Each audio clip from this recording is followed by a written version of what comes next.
여러분 오늘 우리가 읽은 이 본문의 처음 1절, 이 1절을 한번 다시금 눈으로 보시기 바랍니다. 이 처음 시작은요.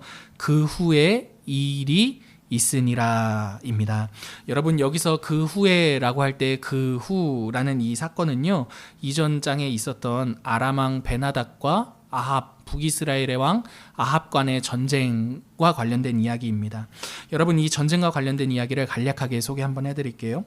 여러분 객관적인 전력으로 한참 앞서 있던 아람 왕 베나닷이 딱 보니까 북이스라엘이 만만해 보이는 겁니다. 그러니까 북이스라엘 아합 왕에게 이제 전쟁을 선포하고 그 북이스라엘을 쳐들어갑니다. 근데 이 전쟁이요, 객관적인 상황에서는 당연히 아람이 이겨야 되는데 우리가 아는 것처럼 누가 이깁니까? 북이스라엘이 그 전쟁에서 승리를 합니다.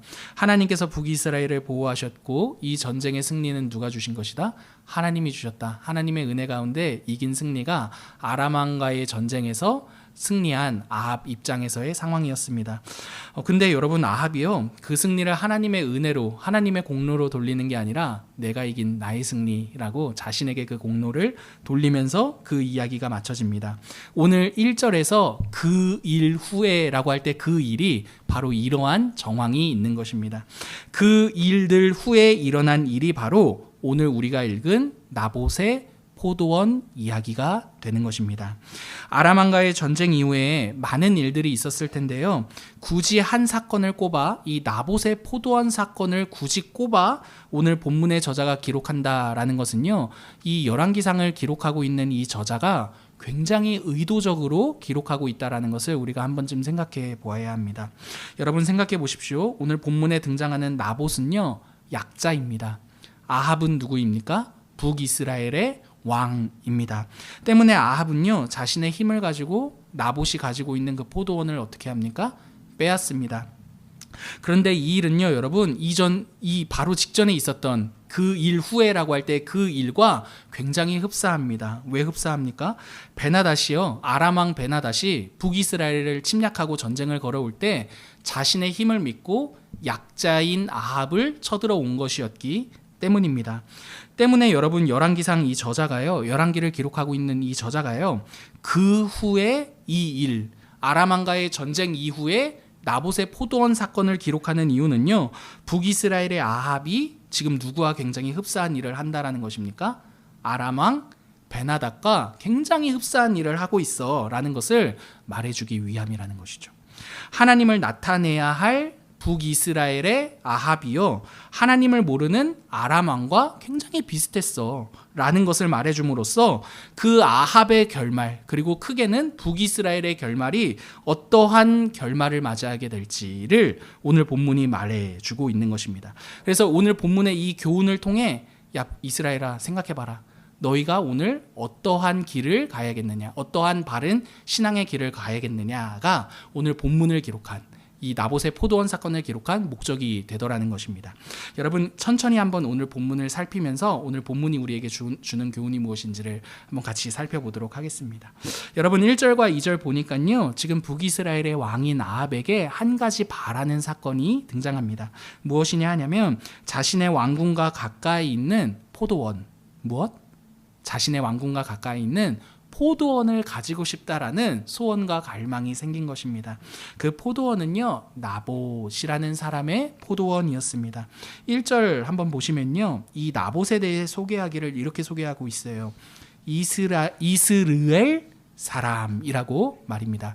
근데 이 표현은요, 1절뿐만 아니라 계속 우리가 읽은 본문 가운데 나봇을 이야기할 때 이스르엘 사람 나봇이라고 말합니다.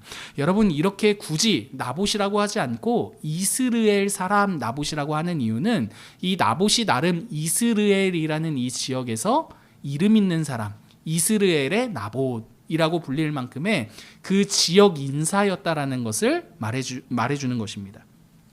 아합은요, 이러한 이스라엘 사람 나봇에게 한 가지 제안을 해요. 그 포도원, 너의 그 포도원을 나에게 주면 내가 그 포도원보다 더 아름다운 포도원을 너에게 줄게. 또는 그 포도원이, 내가 너에게 줄 포도원이 마음에 들지 않는다면 내가 너의 포도원을 나에게 주기만 하면 내가 그 값을 돈으로 지불할 수도 있어 라며 나봇에게 포도원을 넘길 것을 제안을 하는 겁니다. 아합이 굉장히 나봇의 포도원을 원했다라는 것을 이 제안을 통해 알 수가 있는 것이죠. 그러나 여러분 우리가 아는 것처럼 나봇은요 그 포도원을 줄 수 있다라고 말했습니까? 줄 수 없다라고 말했습니까? 줄 수 없다라고 말했습니다. 그 이유가 3절에 이렇게 등장하고 있어요. 3절 같이 한번 읽어볼게요. 나봇이 시작. 나봇이 아합에게 말하되 내 조상의 유산을 왕께 주기를 여호와께서 금하실지로다 하니. 여러분 지금 나봇이 거절하는 이유가 무엇입니까? 나봇이 지금 그 포도원을 거절하는 이유가 3절에 등장하는데 이 거절하는 이유를 보니까 아합이 그 땅을 원하는 이유와 굉장히 대조적이라는 것을 알 수가 있습니다. 왜 대조적이냐 하냐면 아합은 나봇의 포도원을 원할 때 무엇을 기준으로 원합니까? 나를 기준으로 원합니다. 내가 갖고 싶으니까. 근데 여러분 지금 나봇이 그럴 수 없다라고 그 포도원을 요구하는 아합의 요구를 거절하는 데에는 무엇을 기준으로 거절합니까? 하나님을 기준으로 거절한다라는 것을 우리가 알 수 있는 거죠. 때문에 여러분 나봇의 이 거절 가만 보시면요, 그 땅을 하나님께서 자신의 조상들에게 주신 것이라는 율법을 토대로 거절하고 있다라는 것을 우리가 볼 수가 있는 것이죠. 즉 나봇은요 그 땅의 소유가 나의 것이 아니라 누구의 것이다? 하나님의 것이다 라고 생각했고 이를 이유로 들어 아합에게 줄 수 없다라고 거절한 것입니다. 이런 아합의 요구와 나봇의 거절을 한번 대조해보고 생각해볼 때 아합이 얼마나 하나님의 뜻으로부터 비껴나 있는 왕인지를 우리가 알 수 있는 것이죠. 여러분 사실은 북이스라엘의 왕, 그러니까 이스라엘의 다 이해하실 거라 믿고 북이스라엘과 남유다로 지금 갈려있는 상황인데 어찌되었든 하나님 백성의 왕의 목적이 있습니다. 무엇이냐면 이 왕은요 진짜 왕을 보게 하는 역할입니다. 그러니까 이 북이스라엘의 왕인 아합이 왕으로서의 제대로 왕으로서의 역할을 하려면 아합을 통해 누구를 봐야 됩니까? 우리의 진짜 왕이 하나님이시지. 여러분 이게 하나님께서 이스라엘에게 북이스라엘에게 왕을 주신 목적이었다라는 거죠. 근데 여러분 지금 아합의 요구와 나봇의 거절을 볼 때 상황이 조금 이상합니다. 왜냐하면 아합을 보아서는 하나님이 우리의 왕이신 것을 볼 수 있다 없다? 없는 상황이 오늘 이 본문의 정황이기 때문인 거죠. 제대로 된 왕이었다면 아합이 나봇과 같이 하나님을 의식했어야 옳습니다. 그러나 아합은요 하나님은 온데간데 없어요. 그 포도원에 대한 마음을 거두지 못한 채 그 포도원을 갖지 못하는 상황이 되었다라는 것을 마주하게 되자 식음을 전폐하고 알아눕게 됩니다. 그게 4절이에요. 4절 같이 한번 읽어볼게요. 이스라엘 사람 나봇이 아합에게 대답하여 이르기를 내 조상의 유산을 왕께 줄 수 없다 하므로 아합이 근심하고 답답하여 왕궁으로 돌아와 침상에 누워 얼굴을 돌리고 식사를 아니하니. 여러분 이거 사춘기 지금 사춘기 아들 딸들 하는 거 아닙니까? 내가 갖고 싶은데 엄마 아빠가 안 사주네 이러면서 막 식음을 전폐하고 돌아 누워가지고 말 안 해 뭐 이런 거 아닙니까? 지금 그러니까 지금 굉장히 아합이요 하나님은 온데간데 없고 아합을 통해 사실은 하나님을 봐야 되는데 아합을 통해 지금 사춘기 아들 딸을 볼 수밖에 없는 게 지금 이 왕으로서 굉장히 비껴나가 있는 상황이라는 것을 알 수가 있는 거죠. 여러분 우리는요 이렇게 아합이 알아누워 있는 이 4절의 장면을 보면서요 사람의 탐욕이라는 게 이 우리의 인생과 이 사람을 어떻게 망가뜨리는지를 우리가 한번 생각해 볼 수가 있습니다. 여러분 아합은요 북이스라엘의 왕입니다. 여러분 왕은요 예나 지금이나 평범한 우리들보다 더 많은 것을 소유하고 갖습니까? 갖지 못합니까? 더 많은 것을 갖습니다. 그러니까 이 아합은요 사실 모든 것을 가진 사람입니다. 그런데 그 탐욕이요 무엇을 주목하게 만드느냐 하냐면 자신이 가진 것을 보게 하는 것이 아니라 가지지 못한 것을 주목하게 만든다라는 거예요. 탐욕이. 그 결과가 왜곡과 결핍을 우리 가운데 만들어내는 거죠. 아합을 보십시오. 아합은요 자신이 가지고 있는 남들보다 더 많이 가지고 있음에도 불구하고 자신이 가지고 있는 것은 더 이상 중요하지가 않습니다. 자신이 가지지 못한 나봇의 포도원이 더 중요하게 된 거죠. 그래서 자신을 가진 다른 사람보다 더 많은 것을 가지고 있고 더 많은 것을 누리는 사람이라고 보지 않고요 도리어 나는 가지지 못한 사람이야 라고 보고 있게 되는 것입니다. 이게 여러분 왜곡과 결핍이 일어나는 탐욕을 통해 왜곡과 결핍이 일어난 아합의 상황인 거죠. 여러분 이러한 탐욕은요 내가 가지지 못한 것에 대한 나는 가지지 못했어 라는 그 사실에 대해 굉장히 집착하게 만듭니다. 내가 가지지 못했다라고 생각하는 그 대상을 집착하고 그 대상을 우상화만 하게 되는 것이죠. 여러분, 아합을 한번 생각해 보십시오. 아합은 모든 것을 가졌어요. 그럼에도 불구하고 자신이 가진 것은 더 이상 중요하지 않아요. 자기가 가지지 못한 것만이 중요하게 됩니다. 그러니까 어떻게 됩니까? 나봇의 포도원에 집착하기 시작합니다. 포도원이 없는 게 아니었어요. 나봇에게 네 포도원만 주면 내가 그보다 더 아름다운 포도원을 줄게 라고 말했기 때문에 분명히 포도원이 있었음에도 불구하고 자신이 가지지 못한 그 나봇의 포도원에 집착하기 시작합니다. 그 포도원은 우상이 되었습니다. 그러다 그 포도원을 요구했으나 거절당하게 되자 어떻게 돼요? 사춘기 소년처럼 변했죠. 식음을 전폐하고 돌아서 침대에 누워 알아 눕게 된 것이죠. 이렇게 아마 말하지 않았을까 싶어요. 내 인생 이게 뭔가 이러죠. 자신이 왕으로서 모든 것을 가졌음에도 불구하고 나봇의 포도원을 가지지 못했다라는 그 낙심 때문에 지금 끙끙 앓고 있는 아합을 한번 생각해 볼 수가 있게 되는 거죠. 여러분, 이렇게 탐욕이 우리에게 어떠한 대상에 집착하게 하고 자신을 비련의 주인공으로 만드는 일은요, 비단 아합에게만 일어나는 일은 아닙니다. 오늘을 사는 우리들에게도요, 충분히 일어날 수 있는 일이라는 것입니다. 여러분, 예를 하나 들어볼게요. 제가 그렇다는 게 아니라 예를 들어볼게요. 저를 들어서요. 여러분, 저에게는요 아들 둘이 있습니다. 근데 주변에서요 딸도 있어야 된다고 말합니다. 어르신들마다 딸 없이 어떻게 살려고 그러냐고 저에게 그런 말을 합니다. 아들 둘만 있어서 인생을 어떻게 살 거냐고 막 그럽니다. 그러니까 제 마음 가운데 갑자기 가지고 있는 아들 둘보다 가지지 못한 딸에 대한 집착이 막 피어오르기 시작합니다. 왜곡과 결핍이 일어나는 거죠. 아들 둘로는 더 이상 내 인생이 재미있지 않을 거야. 막 이런 마음을 막 갖게 됩니다.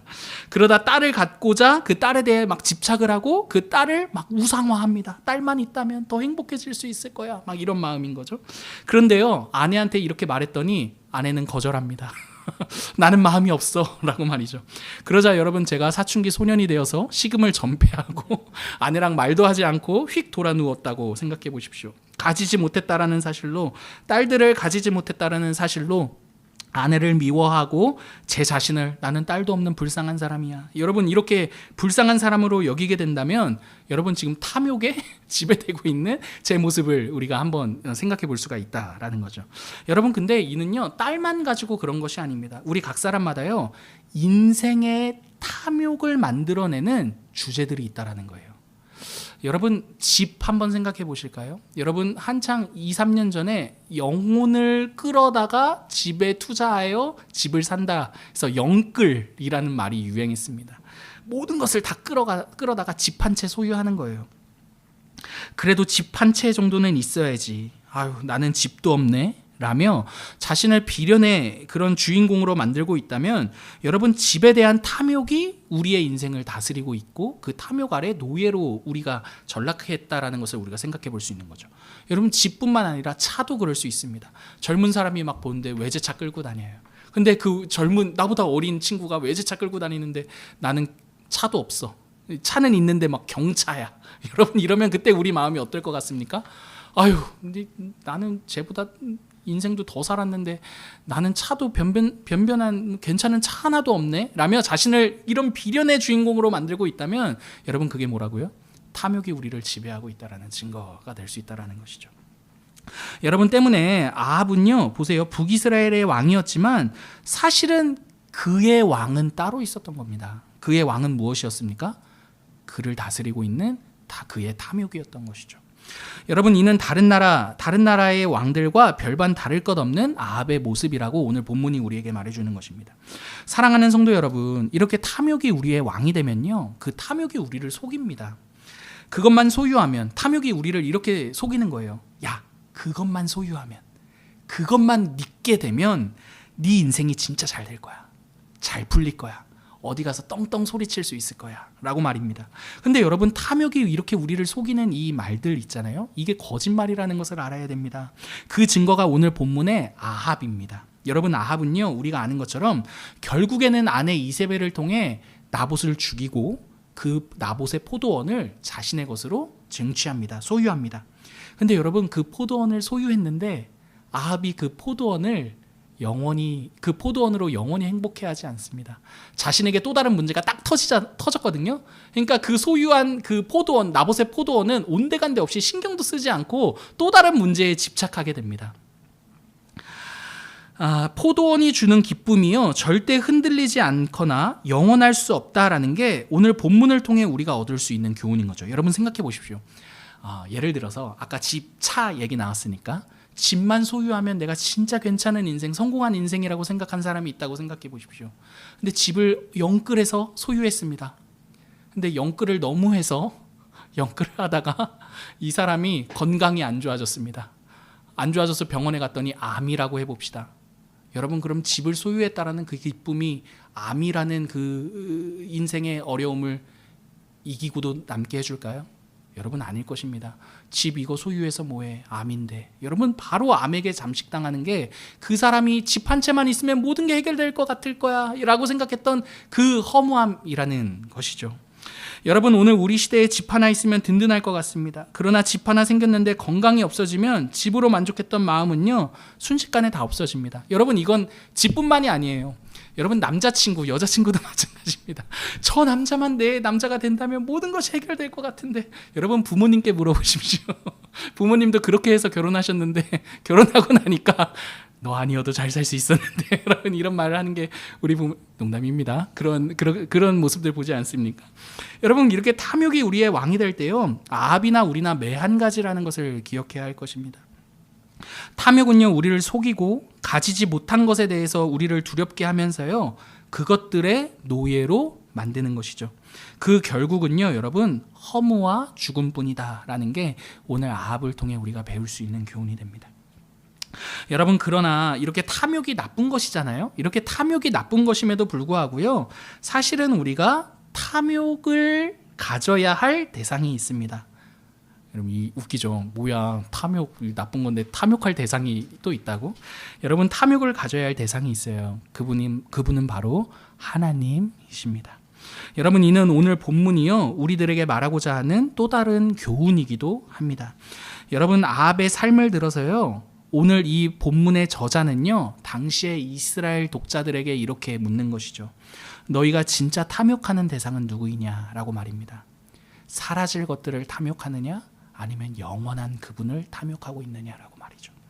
여러분 물론 탐욕이라는 이 단어가 굉장히 부정적인 단어이기 때문에 뭐야 뭐 탐욕하라는 하나님을 탐욕하라는 게 뭔 말이야 뭐 이렇게 생각할 수도 있겠지만요 이 말을 긍정적으로 한번 바꿔 본다면 사랑이라고 바꿔 볼 수 있을 것 같습니다. 왜냐하면 사랑과 탐욕 이 공통점이 있는데 무엇이냐 하냐면 이게 아니면 나는 안 돼. 여러분 사랑해 보셨어요?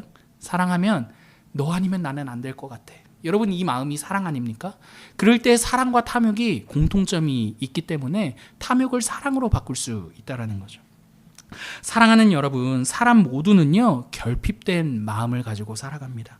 때문에 전도서 5장 보면 전도자가 이렇게 말해요. 은을 사랑해도 은으로는 그 마음을 만족시킬 수가 없어. 풍요를 사랑해도 그 사람의 그 풍요와 소득이 그 사람의 마음을 만족시킬 수가 없어 라고 말입니다. 여러분 이게 무슨 말입니까? 우리의 마음은요 그 무엇으로도 우리가 진짜 바라는 그것으로도 채울 수 없는 구멍난 마음이라는 것을 결핍된 마음이라는 것을 우리에게 말해주는 것이죠.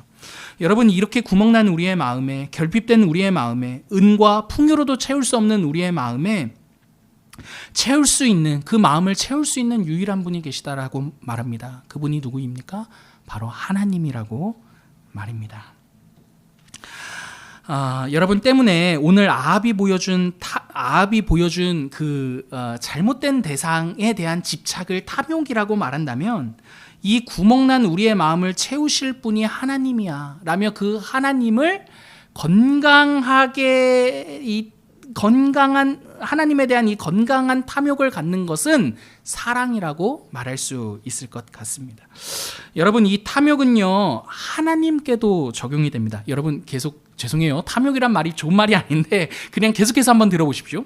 여러분 하나님께도 이 탐욕이라는 단어가 적용될 수 있어요. 들어보십시오. 여러분 하나님께서도 탐욕을 가지셨습니다. 이 말을 오해하셔서는 안 됩니다. 하나님을 뭐 이렇게 왜곡하고 나쁘게 말하려고 이 단어를, 이 표현을 사용하는 것이 아닙니다. 여러분, 하나님께서도요, 모든 것을 가지셨음에도 불구하고 자신이 가지신 모든 것을 포기해서라도 갖고자 하신 대상이 있으셨어요. 여러분, 누구입니까? 바로 우리입니다. 여러분, 하나님도 탐욕하시는 분이십니다. 누구를요? 우리를 말입니다. 그래서 그분은요, 자신이 가지신 모든 것을 다 포기해서라도요, 우리 한 존재를 갖기를 원하셨습니다. 그분은 우리가 없이는요, 자신도 없는 것 같이 행동하셨죠. 그 증거가 바로 예수 그리스도의 십자가 사건입니다. 여러분, 우리를 위해서요, 자신의 아들을 내어주신 그분의 그 사랑을 통해서요, 하나님께서 우리를 얼마나 원하시고 하나님께서 우리를 얼마나 탐욕하셨는지를 알 수가 있는 것이죠. 그러므로 여러분, 우리 역시도 마찬가지입니다. 우리가 탐욕해야 할 유일한 대상은요, 우리에게 자신을 내어주신 예수 그리스도라는 사실입니다. 여러분, 우리는 예수 그리스도의 십자가를 통해서요, 우리가 탐욕해야 될 대상과 건강한 탐욕이 무엇인지를 생각해 볼 수 있게 되는 거죠. 여러분, 잘못된 탐욕은요, 우리로 하여금 네가 가지지 못한 게 무엇인지를 봐 라고 말합니다. 그러나 건강한 탐욕은요, 우리로 하여금 우리가 가진 예수 그리스도를 보라 라고 말하고요, 우리를 가지신 예수 그리스도를 보라고 말합니다. 여러분, 그럴 때 한번 생각해 보십시오. 잘못된 탐욕이 우리를 막 이렇게 자극해요. 너가 가지지 못한 것들을 봐봐, 너의 결핍을 봐봐 라며 우리를 잘못된 것들을 탐욕하도록 막 자극합니다. 여러분, 그럴 때 이게 잘못된 탐욕인지를 알 수 있는 것은요, 우리 안에 탐욕하는 그 대상으로 인해 불안해진다라는 것입니다. 불안과 염려와 걱정과 근심.